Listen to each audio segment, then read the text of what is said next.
Konten dari video ini adalah dari pemikiran dan pendapat saya pribadi. Jika ada yang dirasa masih kurang atau tidak akurat, silakan menyampaikan di kolom komentar di bawah, agar kita bisa bersama-sama berdiskusi dan bertukar pikiran. Terima kasih dan selamat menonton. Halo YouTube, kembali lagi di channel Koko Vincent. Saya ada satu pertanyaan simpel. Apakah kalian ada nge-gym? Kalau kita lihat sekitar kita ya, mungkin kita bisa menemukan banyak sekali tempat gym ya, di mana kita bisa berolahraga dan menjaga kesehatan kita, menjaga berat badan kita, dan segala macam itu ya. Ini yang menurut saya ini cukup bagus ya, karena gym kan itu bisa mempromosikan gaya hidup yang sehat ya. Seperti kita ketahui, kita harus menjaga kesehatan kita dengan berolahraga, dengan aktif, dan tidak hanya bermalas-malasan saja. Ya, itu cukup bagus menurut saya. Nah, kalau saya ditanya tentang pergym-gyman ini ya, saya akan mengatakan saya itu sebenarnya males kalau disuruh ke gym untuk olahraga ya. Saya itu orangnya memang tipenya seperti itu ya. Pertama karena gym itu saya lihat mahal, harus mengeluarkan uang banyak, dan uangnya itu kalau untuk saya pribadi ya, daripada mengeluarkan uang untuk pergi ke gym, saya lebih baik menggunakan uang itu untuk misalnya buka usaha semacam itu ya. Dan juga selain itu saya juga memang orangnya males ya, kalau saya harus keluar rumah, keluar dari kamar saya hanya untuk pergi ke gym dan untuk berolahraga semacam itu ya. Saya itu bisa dibilang malas kalau disuruh seperti itu ya. Makanya saya kalau dikatakan ayo ke gym, saya pasti akan menolaknya. Malas lah, lebih baik saya melakukan hal yang lain ya. Nah, jadi saya dalam satu sisi saya malas kalau disuruh ke gym ya.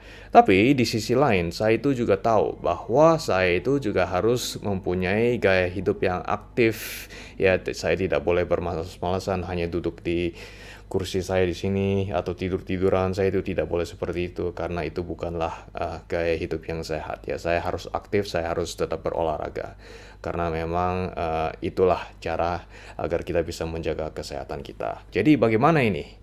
Untuk mengatasi masalah ini, saya menggunakan sebuah cara yang menurut saya itu cukup jitu ya. Jadi dengan cara ini saya itu bisa terus menjaga kesehatan saya dan menjaga berat badan saya ya, tanpa harus berolahraga ke gym ya. Dan yang paling penting, ini gratis. Dan kalaupun tidak gratis, saya tidak perlu mengeluarkan uang yang sangat banyak hanya untuk ke gym. Jadi apa cara saya? Sangat simpel. Saya berjalan kaki. Ya mungkin kalian bingung kenapa ini bisa sangat efektif. Tonton terus video ini, saya akan menjelaskan lebih lanjut. Mari kita mulai.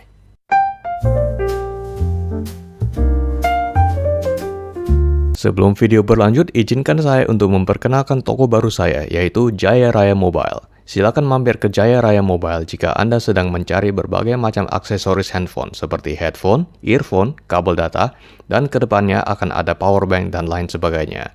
Silakan kunjungi Jaya Raya Mobile di Tokopedia dan Shopee dan pantau terus toko ini. Kedepannya akan ada berbagai macam produk aksesoris handphone lainnya. Terima kasih untuk dukungannya, dan mari berlanjut ke topik video ini.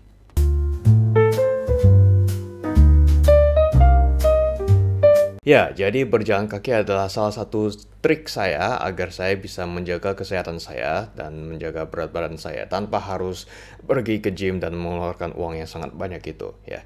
Jadi setiap kali saya mau pergi ke suatu tempat, saya akan usahakan untuk berjalan kaki dan tidak menggunakan kendaraan pribadi atau menggunakan kendaraan seperti Grab atau Gojek atau taksi dan segala macam itu. Paling mentok mungkin untuk kendaraan pribadi saya akan menggunakan sepeda saya ya. Saya akan mengayuh ke tempat itu ya. Jadi itulah trik saya agar saya bisa aktif tanpa harus pergi ke gym. Tapi berjalan kaki mungkin hanya efektif jika tempat yang kita ingin kunjungi itu tidak terlalu jauh dari tempat kita. Jadi kalau kita mau ke tempat jauh bagaimana? Jadi caranya itu saya berjalan kaki ke halte bus atau stasiun kereta dan saya akan menaiki bus atau kereta ya. Jadi saya menggunakan transportasi umum untuk bepergian ke tempat yang lebih jauh ya. Jadi saya berjalan kaki, saya bisa tetap aktif dan saya bisa mencapai tujuan saya tanpa harus menggunakan kendaraan pribadi. Jadi inti dari trik saya adalah saya sebisa mungkin berjalan kaki ya untuk kemana-mana. Kalau tempat lebih jauh saya jalan kaki ke halte atau stasiun kereta dan saya akan menaiki transportasi umum. Jadi intinya adalah saya usahakan agar saya berjalan kaki dan tidak menggunakan kendaraan pribadi untuk pergi kemana-mana ya. Dengan demikian dengan saya bisa terus aktif dan saya bisa bergerak aktif karena saya berjalan kaki, dan ini adalah trik saya agar saya bisa menjaga kesehatan, membakar kalori dan menjaga berat badan saya ya. Jadi itulah cara saya bisa aktif tanpa harus mengeluarkan banyak uang untuk pergi ke gym. Jadi itu mungkin bisa jadi pembelajaran juga ya untuk pemerintah ya, bagaimana caranya pintar-pintar melakukan sesuatu tanpa harus mengeluarkan uang yang banyak ya, tanpa harus menaikkan PPN itu menjadi 12% ya. Mungkin itulah sedikit pelajaran untuk pemerintah bagaimana cara memanage keuangan dengan pintar. Jadi itulah trik simpel saya. Terima kasih telah menonton. Sampai jumpa di video selanjutnya. Tunggu dulu, mungkin tidak sesimpel itu ya, karena apa yang saya katakan sebelumnya itu mungkin berlaku untuk saya karena saya itu tinggal di tempat yang mungkin memungkinkan saya untuk kemana-mana hanya dengan berjalan kaki dan menggunakan transportasi umum ya. Apa yang saya katakan sebelumnya itu mungkin tidak berlaku untuk semua orang ya, terutama karena kalau kita lihat ya di Indonesia itu kota-kotanya itu rata-rata itu sebenarnya tidak begitu ramah ya untuk orang yang suka berjalan kaki seperti saya ya.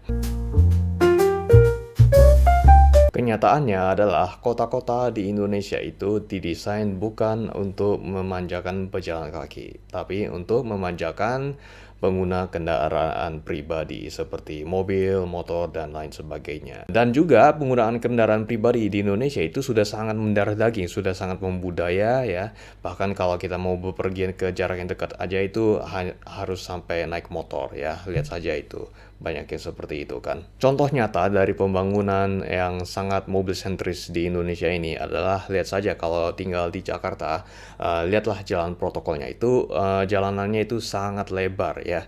Contohnya saja di daerah MH Tamrin, Sarinah. Di perempatan Sarinah yang menurut saya itu salah satu perempatan yang sangat berbahaya ya sebenarnya itu ya.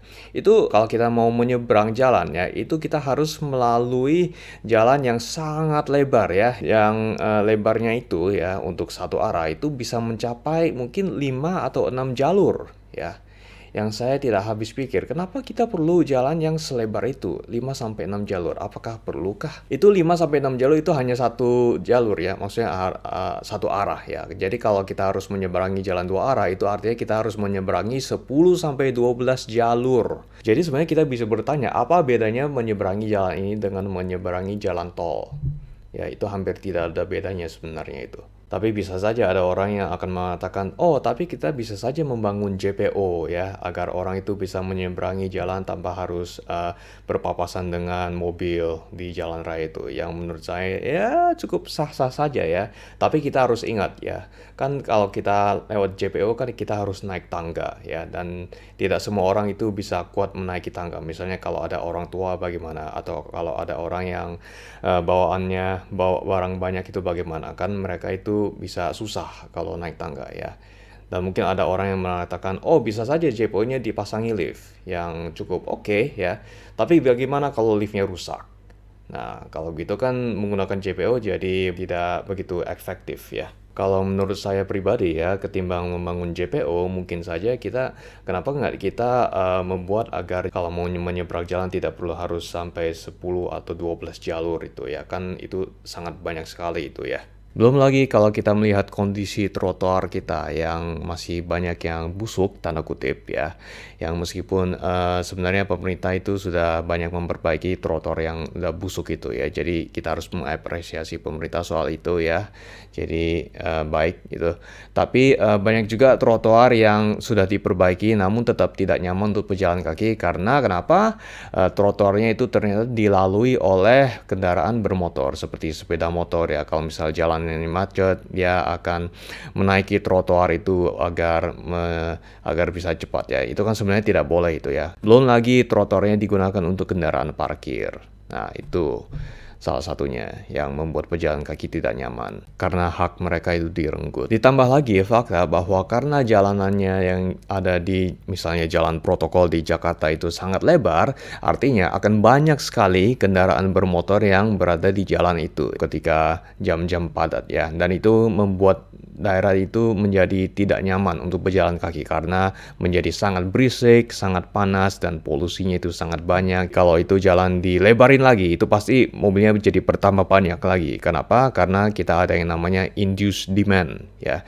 Dimana kalau jalanannya ditambah lebar agar untuk mengurangi kemacetan, akan ujung-ujungnya malah tambah banyak lagi kendaraan bermotor di situ karena mereka pikir, oh jalan ini sudah lebar, jadi tidak macet lagi. Jadi saya menggunakan mobil saja ya, karena lebih nyaman. Jadi ujung-ujungnya ya tambah banyak kendaraan bermotor, tambah macet, dan tambah tidak nyaman untuk berjalan kaki. Jadi ya untuk yang berpikir, oh jalan ini itu sudah sangat padat, kita lebari saja untuk mengurangi kemacetan. Mohon maaf, itu bukanlah cara yang efektif untuk mengurangi kemacetan. Itu malah akan memperparah keadaan. Bukannya mengurangi kemacetan, tapi malah akan menambah kemacetan, menambah jumlah kendaraan bermotor jadi tambah panas, tambah polusi, dan ujung-ujungnya bahkan bisa akibat efek buruk kepada kesehatan orang sekitar situ, terutama pejalan kaki, ya karena polusi. Dan karena jalannya itu sangat lebar ya, itu akan membuat kesan bahwa daerah itu sangat tandus ya. Bukannya banyak kehijauan yang luas, malah aspal yang sangat luas. Jadi ujung-ujungnya tempat itu akan menjadi sangat panas dan tandus ya. Apalagi kalau cuaca panas ya, itu akan membuat pejalan kaki sangat tidak nyaman di situ karena panas. Belum lagi sarana transportasi umum yang sebenarnya itu tidak begitu efektif ya. Terutama kalau di luar Jakarta ya. Kalau di dalam Jakarta itu kan kita sudah ada banyak seperti Transjakarta yang sebenarnya ya sudah cukup efektif lah. Meskipun masih banyak yang harus diperbaiki ya, dan juga MRT yang harusnya dikembangkan lagi ya, itu masih dibangun, dan juga KRL yang juga sekali lagi masih bisa diperbaiki lagi ya. Jadi di Jakarta itu sebenarnya ya sudah cukup oke ya, meskipun masih banyak PR yang harus dikerjakan ya. Tapi ini di Jakarta ya. Kalau di luar Jakarta itu bagaimana? Itu saya pernah lihat di berbagai daerah seperti misalnya di Bandung ya, itu ya transportasi umumnya sangat ya menyedihkan ya. Transportasi umum yang tidak memadai inilah yang membuat orang jadi malas berjalan kaki kalau mau bepergian ke suatu tempat dan lebih memilih untuk menggunakan mobil atau motor atau kendaraan pribadi lainnya. Belum lagi di Jakarta ada sebuah wacana di mana Transjakarta Koridor 1 dan 2 itu rencananya akan dihapus ketika proyek MRT sudah selesai ya, yang koridor utara, selatan, dan timur baratnya itu ya. Rencananya seperti itu karena agar tidak tumpang tindih, itu kata dishubnya ya. Yang menurut saya ini adalah wacana yang sangat buruk ya, ide yang sangat buruk. Kenapa? Karena Transjakarta dan MRT itu tidak bisa disamakan karena mereka itu segmennya itu berbeda. MRT itu efektif kalau mau bepergian dengan jarak yang sangat jauh ya, misalnya dari satu ujung kota ke ujung kota yang lain ya. Dan Transjakarta itu efektif kalau kita mau bepergiannya ke daerah yang di sekitar kita saja atau tidak terlalu jauh ya. Jadi itu keduanya itu sebenarnya tidak bisa disamakan ya. Mereka seharusnya itu saling melengkapi, bukannya salah satunya dihilangkan. Tapi kalau rencana ini sampai dilaksanakan, itu artinya akan membuat transportasi umum di Jakarta menjadi semakin buruk ya.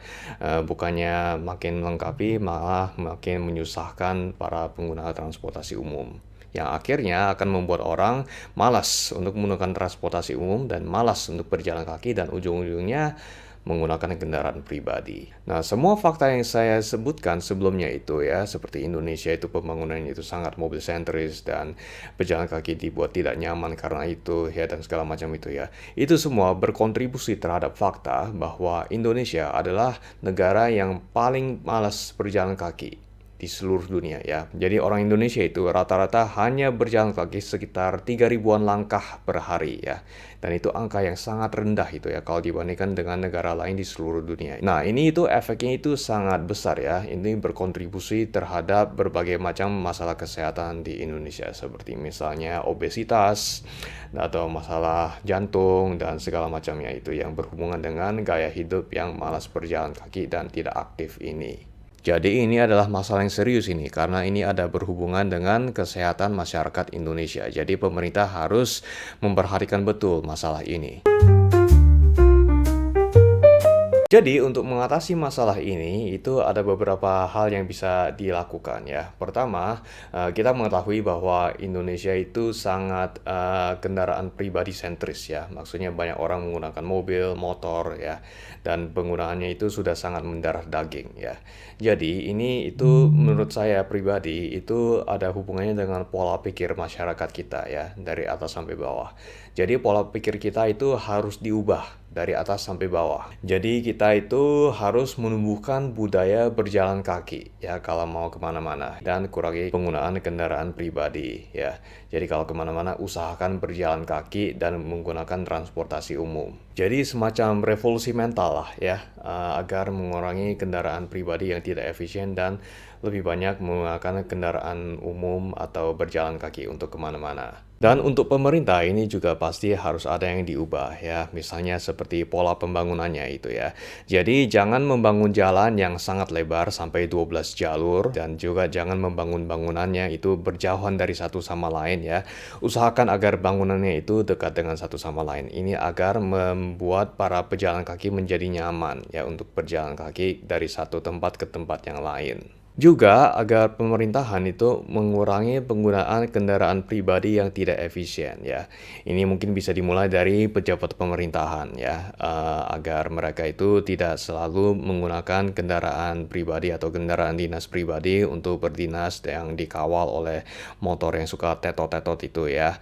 Jadi pejabat pemerintahan itu seharusnya lebih banyak menggunakan transportasi umum atau berjalan kaki ya. Ini agar bisa memberikan contoh yang baik untuk masyarakat ya, agar banyak masyarakat yang juga akan beralih menggunakan transportasi umum atau berjalan kaki ya. Jadi semuanya itu harus bekerja sama ya, dari atas sampai bawah, dari masyarakat dan juga pemerintah ya. Kita harus semuanya bekerja sama untuk membangun budaya baru ya, yaitu budaya berjalan kaki, budaya menggunakan transportasi umum, dan budaya yang mengurangi penggunaan kendaraan pribadi. Ini budaya yang menurut saya itu harus ditanamkan ya, karena ini budaya yang sangat baik. Dan percayalah, budaya berjalan kaki dan menggunakan transportasi umum itu lebih superior dibandingkan budaya menggunakan kendaraan pribadi. Dan percayalah itu, karena ini adalah pernyataan dari saya pribadi, yang notabene itu sebenarnya dulu itu sangat mobil sentris ya. Ya, jadi dulu itu sebenarnya saya sangat suka menyetir mobil saya sendiri.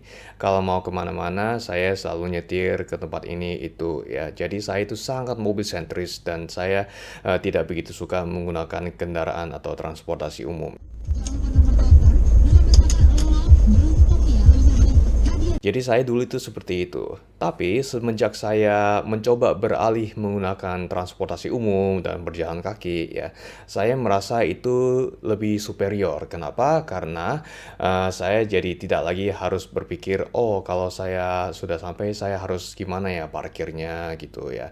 Atau kalau misalnya saya terjebak macet, saya bisa stres, saya tidak perlu berpikir tentang itu lagi. Kalau macet ya tinggal saya buka YouTube atau apa aja gitu ya. Dan juga lebih murah aja. Saya tidak perlu berpikir tentang bagaimana kalau mau isi bahan bakar, biaya servis, dan segala macam itu ya. Jadi itu sangat superior menurut saya, karena banyak hal yang tidak lagi harus saya pikirkan, dan ditambah lagi saya itu bisa lebih berinteraksi dengan masyarakat umum ya, bisa melihat orang jalan sana sini yang saya suka ya, dan juga saya bisa berjalan kaki. Jadi saya bisa menggerakkan badan saya, jadi saya bisa mempunyai pola hidup yang lebih aktif, yang menyehatkan saya gitu ya. Jadi itulah mengapa saya pikir itu menggunakan kendaraan umum, transportasi umum dan berjalan kaki itu lebih superior ketimbang menggunakan kendaraan pribadi ya. Jadi sampai di sini dulu ya videonya. Semoga video ini bisa berkontribusi dalam merubah pola pikir masyarakat Indonesia dari atas sampai bawah untuk lebih banyak berjalan kaki dan menggunakan transportasi umum, dan mengurangi penggunaan kendaraan pribadi ya, untuk kehidupan yang lebih baik untuk semuanya. Terima kasih telah menonton, sampai jumpa di video selanjutnya.